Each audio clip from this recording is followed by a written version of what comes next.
இது முதல்ல நான் இன்னும் கொஞ்சம் ஆழமா போகணும்னு நினைக்கிறேன் இந்த சிக்கல்களுக்குள்ள. அதெல்லாம் சொல்லக்கூடாது, அதெல்லாம் சொல்றது ஏன் சொல்றடி, அதெல்லாம் நீ சொல்லக்கூடாது. வா வா வா வா வா மாப்ள நீ போய் இந்த நாய் நான் பாத்துக்க. சரி டேய் வாடா. வெளிநாட்டு ஏஜென்சிகள் தர தகவலை வச்சுட்டு இங்க ஏதாவது இந்தியாவில் குழப்பத்தை தகவல் இல்லையா? இல்ல நான் சொல்றேன், நான் இதுக்கான ஆதாரங்களோட சொல்றேன். இப்படியே விட்டா நம்ம சிலுக்குவார் பட்டி அழுக்குவார் பட்டி ஆக்கிடுவாங்க மாப்ள. விடக்கூடாது மாப்ள, விடக்கூடாது. யாராவது மேல அதிகாரி ஊமத்துல எங்க இருக்கா? ஒரு கலவரத்தை வித்தியாசமா அடக்க போயிருக்காரு சொல்லு. நான் ஆட்களை வச்சு இதுக்காக எம்ப்ளாய்மெண்ட் பண்ணி நாங்க பல மாதங்கள் உழைத்து அப்படியே குறுக்கு நெடுக்குமா நடந்துட்டு மைக் வச்சுட்டு பேப்பரை காட்டி புக்கெல்லாம் உருட்டி காட்டிட்டு இருந்தால நெக்ஸ்ட் ஸ்லைடுனார். ஒரு பெண்மணி உட்காந்து நெக்ஸ்ட் ஸ்லைடுன்னு மாத்தினாங்க. அவங்க அமெரிக்காக்காரங்களா? நான் பூர்வக்குடி இந்தியரா இருக்கலாம், ஆனால் அந்த குருமெஹர் கவுர் ஜார்ஜ் சோரஸோட எல்லா போட்டோலையும் பின்னாடி நிற்பாங்க. அவங்க தான் ராகுல் காந்தி கூட அன்னைக்கு துணை நின்று இருக்கிறார்கள். சோ இதுக்கு பின்னாடி அமெரிக்கா சரி. எப்படி சார் இவ்வளவு கரெக்டா சொல்றீங்க? எப்படி? அது பார்த்தாலே தெரியுது சார். ஒரு டூல் கிட்டா? இது ஒரு டூல் கிட். அதே இந்த பாரு, இந்த நக்கலு நயாண்டி எடக்கு மடக்கு எகடாசி குத்தலு குசும்பலு இதெல்லாம் பொள்ளாச்சியில வச்சு புதைச்சிட்டு வந்துரு. எங்களுக்காக அவர் கடுமையாக உழைத்துக் கொண்டிருக்கிறார். பாஜக வெற்றிக்காகவும் பாஜக ஆட்சிக்காகவும் ராகுல் காந்தி கடுமையாக உழைத்து. அவர் யாருக்காக இப்போ உழைக்கிறார்? அமெரிக்கன் டீப் ஸ்டேட்டுக்கா உங்களுக்கு? அந்த மாவட்ட கலெக்டர் திமுக ஆட்சியில முதல்வர் கண்ட்ரோல்ல இருக்காரா இல்லாட்டி மோடிஜி கண்ட்ரோல்ல? அந்த எலெக்ஷன் நடக்கிற சமயத்துல எலெக்ஷன் கமிஷன் கண்ட்ரோல்ல. எப்படி தப்பிக்க போறோம்? எலெக்ஷன் கமிஷனுக்கு ஸ்டாஃபே கிடையாது. அந்தந்த ஸ்டேட் கவர்மெண்ட் தானே ஸ்டாஃப் அனுப்புது. பெங்களூர்ல உங்க ஆட்சி தானே இருக்கணும். இதத்தானே கண்டுபிடிக்க போறாங்க. போலி வாக்காளர்களையும் இல்ல போலி வாக்காளர்களை கண்டுபிடிக்கிறது தானே கண்டுபிடிக்குது. போலி வாக்காளர் கண்டுபிடிச்சா பரவாயில்லையே, இருக்கிறவங்க எல்லாம் செத்தவங்களா அறிவிக்கிறீங்களே வாட் எவர். ஏய் ஃபூல், அவன் நம்மள கலாய்க்கறான்டா. கூட தெரியல நீங்களே என்ன கலாய்க்கிறீங்க? எத்தனை பேருங்க கண்டுபிடிச்சீங்க? ரெண்டே ராகுல் காந்தி பார்த்து நீங்களே உருவகப்படுத்தி நீங்களே ஒரு பான சோறுக்கு ஒரு சோறு பாதம். இவன்லாம் ஒரு லீடர், இவனுக்கு 2 பாட் விட்டுங்களே. அப்படியெல்லாம் விட்டுற கூடாதுங்க, அப்புறம் நம்ம மேல இருக்கிற பயம் போயிடும். துல்லியமா வாக்கு நடத்துறோம் நம்ம. அதுல 1-2 தவறுகள் இவங்கள மாதிரி ஸ்டேட் கவர்மெண்ட்ல இருக்கிற ஆட்சியாளர்கள் பண்ற தவறுகளால.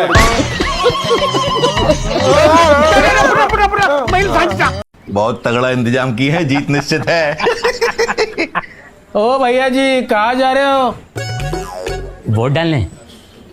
क्या नाम है? गरीबदास। गरीबदास तो ही का नाम है और ये वोट डाल चुका है। घर जाओ। पर बेटा ये देखो हमारा नाम, उम्र 50। अरे 50 का तो ई भी है। वो का है ना कि पुराना खान पान बहुत तगड़ा रहा, दबा के घी खाएं। अब खुद ही देखो।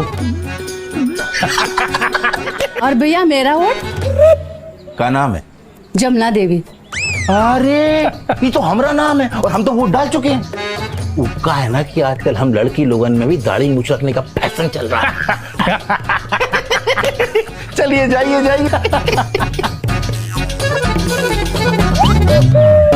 अब तू गंगा देवी, मैं रामलाल। நம்ம மாப்ள பாக்குறத பொறி உண்ட மாதிரி பாப்ல, ஆளு செம்ம காமெடி பண்ணுவாப்ல. ஆல்மோஸ்ட் ப்ரோவன்னு எடுத்துக்கலாம். அந்த மீடியாவும் எக்ஸ்டென்சிவா போய் அந்த பெங்களூர்ல ஒரே வீட்டுல 83 ஓட்டு, இன்னொரு வீட்டுல 43 ஓட்டு, 2 பேர் இருக்கிற வீட்டுல, அதுக்கப்புறம் அந்த லேடி 3 எபிக் நம்பர் வச்சுட்டு இருக்கிற லேடி எல்லாம் கிட்டத்தட்ட ஒரு 8-10 இன்ஸ்டன்ஸை வந்து அவங்க பார்த்து நிரூபிச்சுட்டாங்க.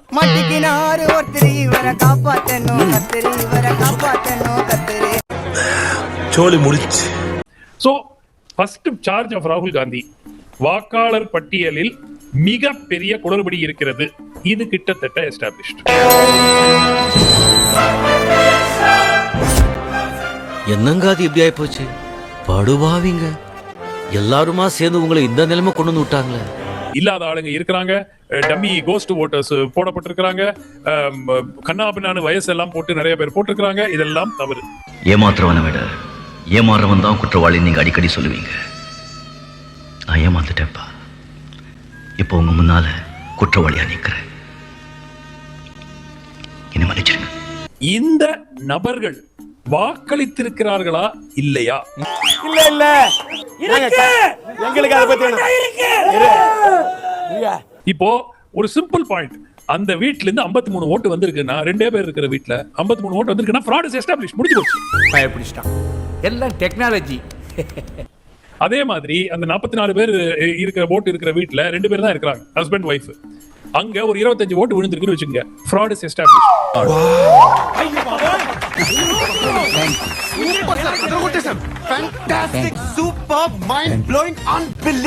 தேர்தல் ஆணையம் ஓட்டர் லிஸ்ட சொதப்பி இருக்கிறாங்களா? எஸ், அதுல மாற்று கருத்தே இல்ல. ஓவர்வெல்மிங் எவிடன்ஸ் வந்தாச்சு.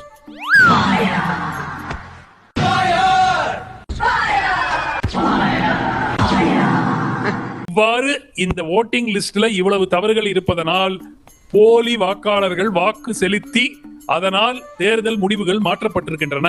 அவ எங்க வீட்டு குட்டி இளவரசி, ஐ மீன் டாட்ஸ் லிட்டில் பிரின்சஸ். இல்ல அங்க உட்காந்துட்டு இருந்தா பாட்டில் எடுத்து மண்டை 2 அடிச்சிரும், பரவாயில்லையா? ஏண்டா சங்கு சக்கரம் விடுற அளவுக்கு அவ்வளவு பெரிய மண்டை வச்சிருக்கிறியா? அதுல கொஞ்சமாவது அறிவு வேணா? காங்கிரஸ் கொடுத்திருக்கிற அந்த லிஸ்ட்ல எவ்வளவு பேருடைய votes ரெஜிஸ்டர் ஆயிருக்கு? votes ரெஜிஸ்டர் ஆயிருந்தா 90% அவனை பழையபடிக்கு கோமாவுக்கு அனுப்பிறாங்க. சொன்ன இன்னைக்கு பிஜேபி தலைவர்கள் தேர்தல் கமிஷனுக்கு சப்போர்ட் பண்றாங்க இல்லையா?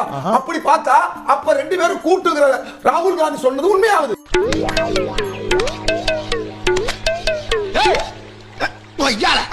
என்னடா அது?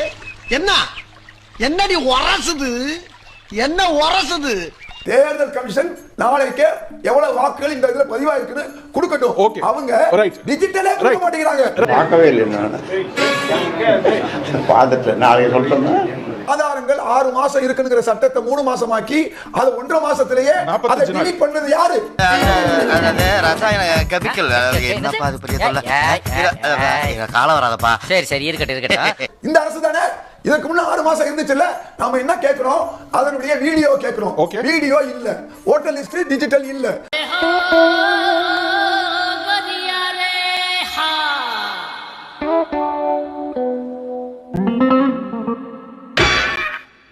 கோர்ட்ல கேட்டாங்க இல்லையா, போன வாரம் 10 நாளைக்கு 15 நாளைக்கு முன்னால, நீங்க இந்தியர் தானான்னு கேட்டார். நீங்க ஒரு இந்தியர் தான். அது கோர்ட்ல சர்டிபிகேட் வாங்க நம்ம தேசபக்திக்கு.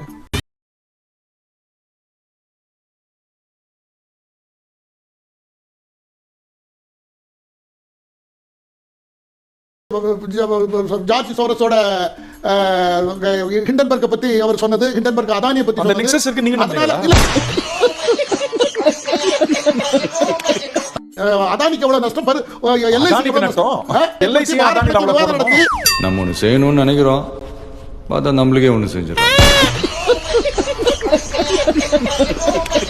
இல்ல என்ன தப்பு இல்ல, இப்ப இவர் சொன்னது அத்தனையுமே சார் ரொம்ப சிம்பிள் சார். சார் இப்ப யாருக்கு ஐ மீன் தமிழுக்கும் தமிழ்நாட்டுக்கு எதிரா செயல்படும் கவர்னரின் இதை தான் இட் வாஸ் அனாயிங். அதனால தான் அவர்கிட்ட இருந்து வாங்க விருப்பப்படல.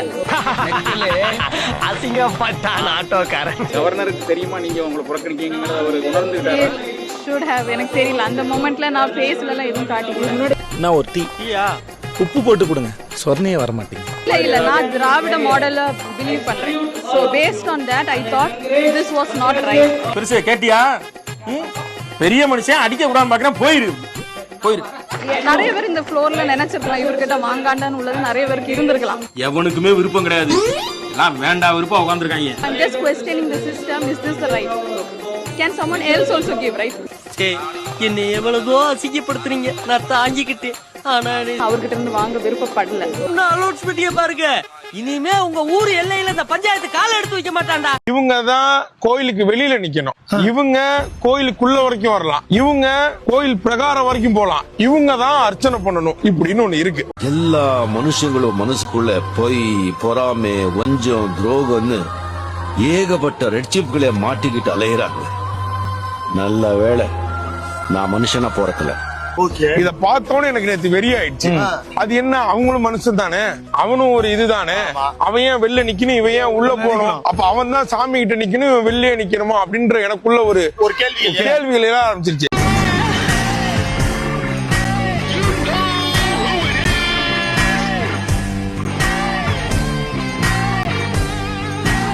இனிமேல் சாமிக்கு தெரியும் யாரு நல்லவன் யாரு கெட்டவன் அப்படின்றது தெரியும். அதனால எந்த சாமியுமே இவன் இந்த மதத்தோடவன் இவன் இந்த ஜாதியோடவன் இவன் தான் வந்து நமக்கு இது பண்ணணும்னு எந்த சாமியும் கேட்காது.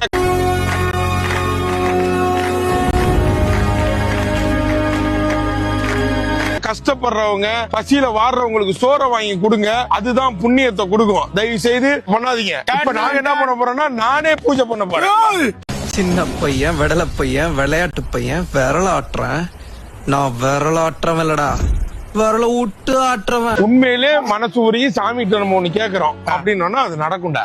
அது எந்த சாமியா இருந்தா, அல்லாவா இருந்தானா, மாதாவா இருந்தானா, இயேசுவா இருந்தானா, முருகனா இருந்தானா, நம்ம இந்த மாதிரி எனக்கு ஒரு நடக்கணும். எனக்கு நீங்க பாத்துங்க, உங்களை நம்பி இருக்கேன். நான் யாருக்கு எந்த கெட்டது நினைக்கல. நினைச்சாலே நம்ம நல்லா இருப்போம். அதனால எல்லாரும் நல்லா இருப்போம். பார்த்திபன் தலை நிமிர்ந்து நடங்க.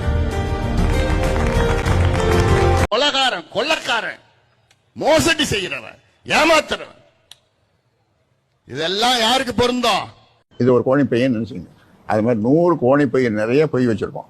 ஆமா, உலகத்துல எல்லாரும் ஒரு நேரத்துல பொய் சொல்லுவோம். நீங்க சொல்லியிருப்பீங்க, நானும் சொல்லியிருப்பேன், அவர் சொல்லியிருப்பாரு, அவர் சொல்லியிருப்பாரு. எல்லாம் ஒவ்வொருத்தரும் சொன்ன பொய்யை மொத்தமா சேர்த்தோம்னா இவன் அன்புமணி. அதான் அன்புமணி. இப்ப தமிழ்நாட்டு அரசியல்ல சொல்லுவாங்க, ஒரு கட்சி பெரிய கட்சி நான் சொல்லுது ஒரு அண்ட பொழுது அப்படின்னு, இன்னொருத்தர் ஆகாச பொழுதுன்னு அதுக்கு பதில் சொல்லுவாங்க.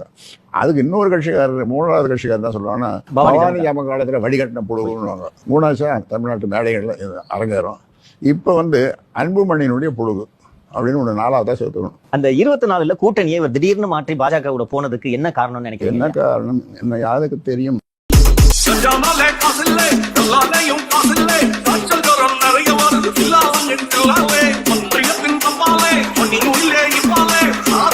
திருட்டு